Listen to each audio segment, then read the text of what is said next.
Tips and tops channel को subscribe करना बिल्कुल फ्री है। सब्सक्राइब करें और इस बेल आइकन को दबाएं हमारे नए वीडियोस सबसे पहले देखने के लिए।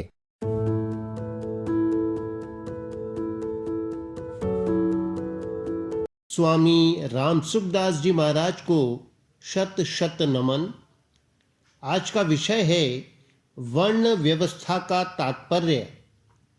महाराज जी के शब्दों में, कर्म दो तरह के होते हैं, एक जन्म आरंभक कर्म और दो भोगदायक कर्म।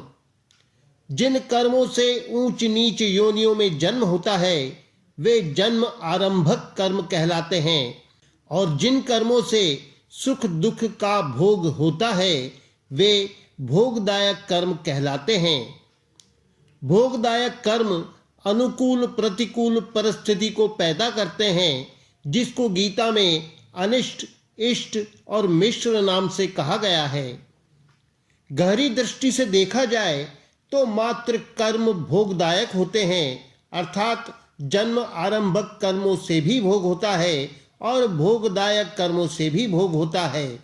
जैसे जिसका उत्तम कुल में जन्म होता है उसका आदर होता है, सत्कार होता है, और जिसका नीच कुल में जन्म होता है उसका निरादर होता है, तिरस्कार होता है। ऐसे ही अनुकूल परिस्थिति वाले का आदर होता है और प्रतिकूल परिस्थिति वाले का निरादर होता है।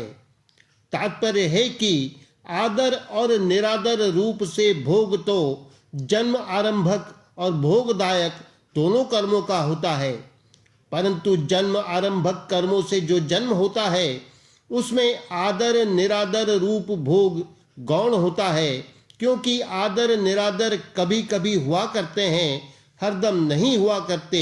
और भोगदायक कर्मों से जो अनुकूल प्रतिकूल परिस्थिति आती है उसमें परिस्थिति का भोग मुख्य होता है, क्योंकि परिस्थिति हरदम आती रहती है।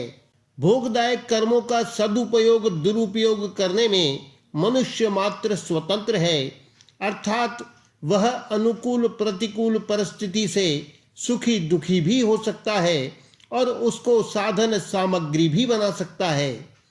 जो अनुकूल प्रतिकूल परिस्थिति से सुखी दुखी होते हैं वे मूर्ख होते हैं, और जो उसको साधन सामग्री बनाते हैं वे बुद्धिमान साधक होते हैं। कारण कि मनुष्य जन्म परमात्मा की प्राप्ति के लिए ही मिला है, अतः इसमें जो भी अनुकूल या प्रतिकूल परिस्थिति आती है वह सब साधन सामग्री ही है। अनुकूल प्रतिकूल परिस्थिति को साधन सामग्री बनाना क्या है? अनुकूल परिस्थिति आ जाए तो उसको दूसरों की सेवा में, दूसरों के सुख आराम में लगा दे, और प्रतिकूल परिस्थिति आ जाए तो सुख की इच्छा का त्याग कर दे। दूसरों की सेवा करना और सुख इच्छा का त्याग करना ये दोनों साधन हैं। शास्त्रों में आता है कि पुण्यों की अधिकता होने से जीव स्वर्ग में जाता है और पापों की अधिकता होने से नरकों में जाता है, तथा पुण्य पाप समान होने से मनुष्य बनता है। इस दृष्टि से किसी भी वर्ण आश्रम देश वेश आदि का कोई भी मनुष्य सर्वथा पुण्यात्मा या पापात्मा नहीं हो सकता।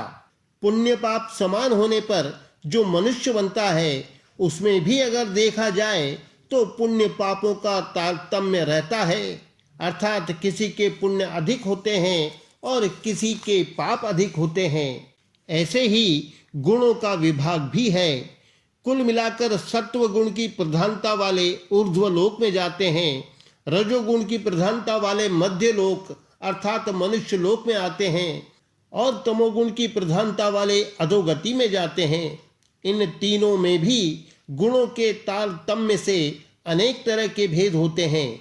सत्व गुण की प्रधानता से ब्राह्मण, रजोगुण की प्रधानता और सत्व गुण की गौणता से क्षत्रिय, रजोगुण की प्रधानता और तमोगुण की गौणता से वैश्य तथा तमोगुण की प्रधानता से शूद्र होता है। यह तो सामान्य रीति से गुणों की बात बताई। अब इनके अवान्तर तारतम्य का विचार करते हैं। रजोगुण प्रधान मनुष्यों में सत्व गुण की प्रधानता वाले ब्राह्मण हुए। इन ब्राह्मणों में भी जन्म के भेद से ऊंच नीच ब्राह्मण माने जाते हैं और परिस्थिति रूप से कर्मों का फल भी कई तरह का आता है, अर्थात सब ब्राह्मणों की एक समान अनुकूल प्रतिकूल परिस्थिति नहीं आती। इस दृष्टि से ब्राह्मण योनि में भी तीनों गुण मानने पड़ेंगे। ऐसे ही क्षत्रिय, वैश्य और शूद्र भी जन्म से ऊंच नीच माने जाते हैं और अनुकूल प्रतिकूल परिस्थिति भी कई तरह की आती है। इसलिए गीता में कहा गया है कि तीनों लोकों में ऐसी कोई भी वस्तु नहीं है जो तीनों गुणों से रहित हो। अब जो मनुष्येतर योनि वाले पशु पक्षी आदि हैं, उनमें भी ऊंच नीच माने जाते हैं। जैसे गाय आदि श्रेष्ठ माने जाते हैं और कुत्ता, गधा, सुअर आदि नीच माने जाते हैं। कबूतर आदि श्रेष्ठ माने जाते हैं और कौवा, चील आदि नीच माने जाते हैं। इन सब को अनुकूल प्रतिकूल परिस्थिति भी एक समान नहीं मिलती। तात्पर्य है कि ऊर्ध्व गति, मध्य गति और अधोगति वालों में भी कई तरह के जाति भेद और परिस्थिति भेद होते हैं।